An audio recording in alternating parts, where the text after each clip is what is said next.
বেহায়া পাকিস্তানের পাশে দাঁড়ানোর খেসারত, তুরস্ক আজারবাইজান বয়কটের ডাক, এবার নোটিশ জারি ট্রাভেল এজেন্টস ফেডারেশনের। সন্ত্রাস পর্যটন একসঙ্গে চলতে পারে না বলে উল্লেখ, টিকিট কাটা থাকলে বাতিলের পরামর্শ দেওয়া হয়েছে, প্রয়োজনে বাতিলের চার্জও নেওয়া হবে না। আরো বিস্তারিত জানবো, আবির রয়েছেন আমার সঙ্গে, কথা বলবো। আবির, এবার তাহলে একেবারে অর্থনৈতিক ফ্রন্টে জবাব। একেবারেই তাই, এবং প্রায় গোটা দেশ থেকে প্রত্যেক বছর 6 লক্ষেরও বেশি মানুষ যাতায়াত করেন সামার ভ্যাকেশনে, এবং এবছর শুধু কলকাতা, মুম্বাই, দিল্লি সহ একাধিক জায়গা থেকেও প্রচুর জন যাওয়ার কথা ছিল। ট্যাক্সি হচ্ছে অন্যতম বড় একটি সংস্থা পর্যটনের ক্ষেত্রে, এবং তাদের তরফ থেকে নির্দেশিকা জারি করে বলা হচ্ছে যে তারা কোনোভাবেই যাতে পর্যটকরা না যান, অন্য দেশ আছে সেখানে যান, সন্ত্রাস এবং পর্যটন একসঙ্গে চলতে পারে না। তাদের পাশে দাঁড়ানো হয়েছিল, যদিও তারা সেটা মান সম্মান বজায় রাখতে পারেননি। ফলে এই অবস্থাতে দাঁড়িয়ে পর্যটনের ক্ষেত্রে দাঁড়িয়ে পুরোপুরিভাবে তুরস্ককে বয়কটের ডাক দিল travel agents federation of India. ধন্যবাদ আবির।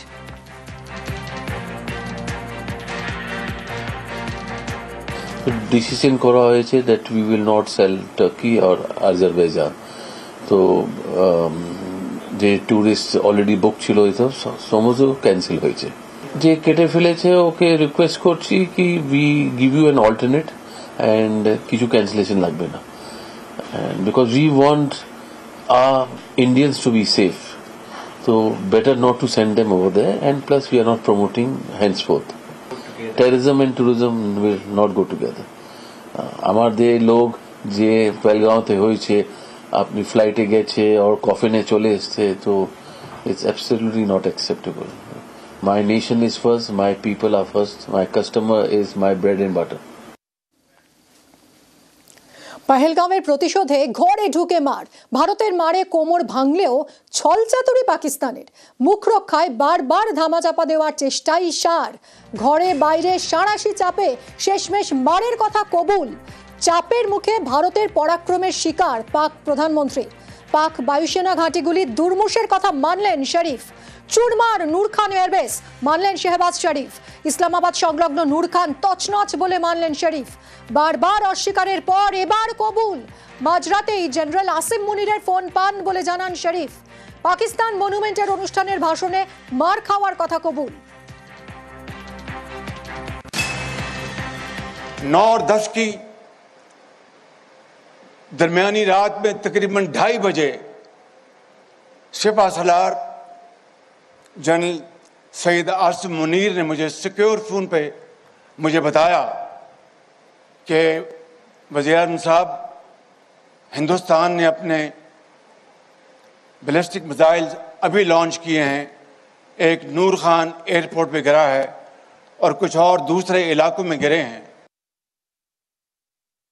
একটা জিনিস মনে রাখতে হবে, পাকিস্তান কোনোদিনই বিশ্বাসযোগ্য রাষ্ট্র নয়। আমরা আগেও এটা দেখেছি, আমরা যখন আগ্রা চুক্তি করেছি, আমরা যখন সমঝোতা এক্সপেক্ট করেছি, আমরা যখন তাদের সঙ্গে ভালো সম্পর্ক রাখার প্রচেষ্টা করেছি, আগ্রায় এসে খেলা দেখানো হয়েছে, তারপরেও তারা কারগিল যুদ্ধ করেছিল। তাহলে স্বীকার করুক যে সন্ত্রাসবাদী আছে, তারপরে স্বীকার করে এই সন্ত্রাসবাদীদের নির্মূল করার জন্য প্রয়োজনে ভারতের সাহায্য নিই। তারা চিরকালই অবিশ্বাসযোগ্য একটা রাষ্ট্র, এবং সারাদিন বলবে যদি একটা রাষ্ট্র বলে যায় সেটা হচ্ছে পাকিস্তান। ভারতের মার খেয়ে খোঁড়া হয়ে গিয়েছে পাকিস্তান। সীমান্তের সংঘর্ষে দাঁত ফোটাতে পারেনি ইসলামাবাদ, কারণ আত্মনির্ভর ভারতেরই এসেছে সাফল্য। 9 এবং 10ই মে রাতে একাধিক মিসাইল এবং ড্রোন হামলার চেষ্টা করেছিল পাকিস্তান, কিন্তু একবারও সাফল্য মেলেনি, কারণ শত্রুর মিসাইল ড্রোনকে আকাশে বিদ্ধ করেছে ভারতের নিজস্ব এয়ার ডিফেন্স সিস্টেম আকাশ তীর। আকাশ তীরে বিদ্ধ পাকিস্তান, আত্মনির্ভর ভারতেই প্রতিরক্ষায় সাফল্য এসেছে। পাকিস্তানকে কুপোকাত করেছে ভারতের আকাশ তীর। ভারতের তৈরি এয়ার ডিফেন্স সিস্টেম আকাশ তীর। আকাশ তীর একটি সম্পূর্ণ স্বয়ংক্রিয় প্রতিরক্ষা ব্যবস্থা। বিভিন্ন রাডার সিস্টেম, সেন্সর এবং যোগাযোগ প্রযুক্তিকে ব্যবহার করা হয়। অনুপ্রবেশকারী ক্ষেপণাস্ত্র, ড্রোন সম্পর্কে তথ্য সংগ্রহ করে প্রত্যাঘাতের জন্য নিজেই সিদ্ধান্ত গ্রহণ। আকাশ তীরে বিদ্ধ পাকিস্তানের একাধিক মিসাইল, ড্রোন। আত্মনির্ভর ভারতের শক্তির প্রতীক এই আকাশ তীর।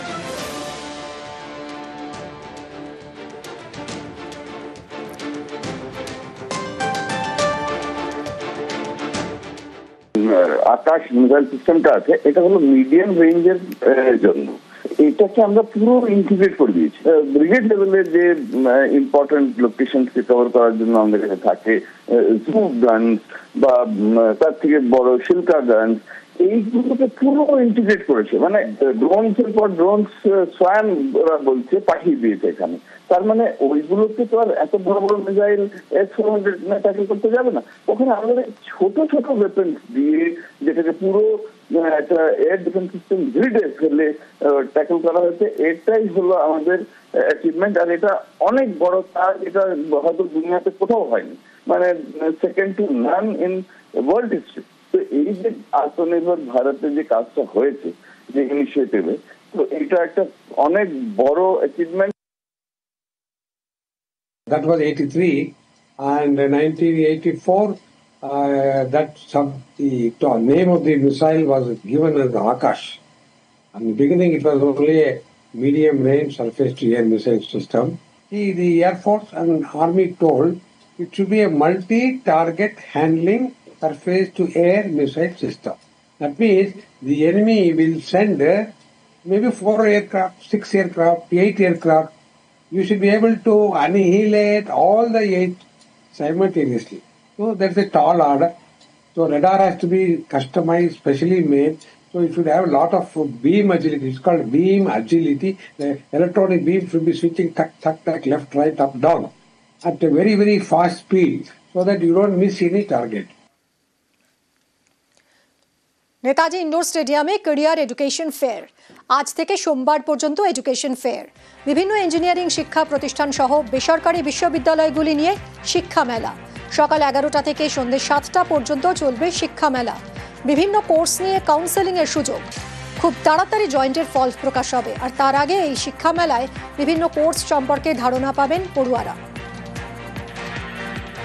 ইউনিভার্সিটি এবং কলেজেসগুলো আন্ডার ওয়ান রুপে থাকায় ফিজিক্যালি যে স্টুডেন্টসরা 10+2 অ্যাপিয়ার করেছে এবং যারা মাস্টার ডিগ্রি করতে চায় গ্র্যাজুয়েশন লেভেল, যা ভোকেশনাল কোর্সে আফটার 10 করতে চায়, তারা ফিজিক্যালি এসে এই ধরনের ইনস্টিটিউশন বা ইউনিভার্সিটির যে কী কোর্স ফি আছে, কী ইনফ্রাস্ট্রাকচার আছে, কী প্লেসমেন্ট আছে, স্কলারশিপগুলো সম্বন্ধে আপনারা বিভিন্ন কাউন্সিলরের মাধ্যমে এগুলো জানতে পারবেন। গতকালই পরিষ্কার হয়ে গিয়েছিল আর সভাপতি নন, জেলা সভাপতি নন অনুব্রত মণ্ডল। বীরভূমে কোর কমিটি গড়ে দেওয়া হয়েছে। কোর কমিটি 26-এর লক্ষ্যে লড়াই করবে এবং স্ট্র্যাটেজি, কৌশল সবকিছু করবে। আর গতকালের পর কালকেই প্রথম কোর কমিটির বৈঠক। কোর কমিটির বৈঠক হবে আগামীকাল। সেই কোর কমিটির বৈঠকে কি সিদ্ধান্ত হতে পারে, কোর কমিটিতে কারা কারা থাকতে পারেন, এই সমস্ত বৈঠকে কারা কারা থাকতে পারেন, সরাসরি চলে যাব ইন্দ্রজিতের কাছ থেকে জানবো। ইন্দ্রজিৎ, দেখো, একদমই যেটা বলে রাখবো অয়নদা, বারবার কিন্তু বীরভূমের যে তৃণমূল কংগ্রেসের কোর কমিটি রয়েছে, সেই কোর কমিটির অন্যতম সদস্য কাজল শেখ অভিযোগ জানাচ্ছিলেন যে কোর কমিটির বৈঠক হচ্ছে না। তারপরে তৃণমূল কংগ্রেসের যে রদবদল, তারপরে দেখা গেল আজকে যে কালকেই কিন্তু যে হচ্ছে যে কোর কমিটির বৈঠক ডাকা হয়েছে। আর এই কোর কমিটির বৈঠকে যে 6 জন সদস্য ছিল, অর্থাৎ 7 জন সদস্য ছিল, সে 7 জন সদস্য যেমন থাকছে, পাশাপাশি বীরভূমের যিনি এমপি শতাব্দী রায় তিনি থাকবেন, অন্যদিকে বোলপুরের যিনি এমপি অসিত মাল তারও কিন্তু থাকার কথা রয়েছে এই বৈঠকে। মূলত এই বৈঠক থেকেই ঠিক হতে চলেছে যে বীরভূম জেলায় যে 26-এ যে বিধানসভা নির্বাচন রয়েছে, সেই নির্বাচনের আগে দল কিভাবে কাজ করবে বা সাংগঠনিক ব্যাপারগুলি কি হতে চলেছে, এই সমস্ত বিষয়গুলি কিন্তু আলোচনা করা হবে। তাছাড়াও সর্বোপরি যেটা বলে রাখা ভালো যে এই যে কোর কমিটির বৈঠক, এই কোর কমিটির বৈঠক কিন্তু আগে ডাকতেন বিকাশ রায়চৌধুরী অর্থাৎ আহ্বায়ক, কিন্তু এখন কি দেখা গেল কাজল শেখ যেটা আমাদেরকে জানিয়েছেন যে এই বৈঠক কিন্তু ডেকেছেন বীরভূমের যিনি চেয়ারপারসন রয়েছেন, যে ঘোষণা করা হয়েছে আশিস বন্দ্যোপাধ্যায়। সে আশিস বন্দ্যোপাধ্যায় কিন্তু এই কোর কমিটির, দেখা যাক আশিস বন্দ্যোপাধ্যায় কি বললেন। কোর কমিটির বৈঠক আগামীকাল ডাকা হয়েছে বেলা 11:30টার সময় বোলপুর পার্টি অফিসে, এবং কোর কমিটির মিটিংয়ে সিদ্ধান্ত নিয়েই দল পরিচালিত হবে, যা নির্দেশ দিয়েছেন মমতা বন্দ্যোপাধ্যায় এবং অভিষেক বন্দ্যোপাধ্যায়। স্বাভাবিকই সেই মতো করে দল চলবে। পাখির চোখ 26-এর ভোট তৃণমূলের, আর তার জন্যই তৃণমূলে বড়সড় রদবদল। বীরভূম উত্তর কলকাতায় রইল না জেলা সভাপতি পদ, কেষ্টর জেলা চালাবে কোর কমিটি। উত্তর কলকাতার জন্য গড়া হলো নতুন কোর কমিটি। বেশিরভাগ জেলায় সভাপতি ও চেয়ারম্যান পদে নতুন মুখ।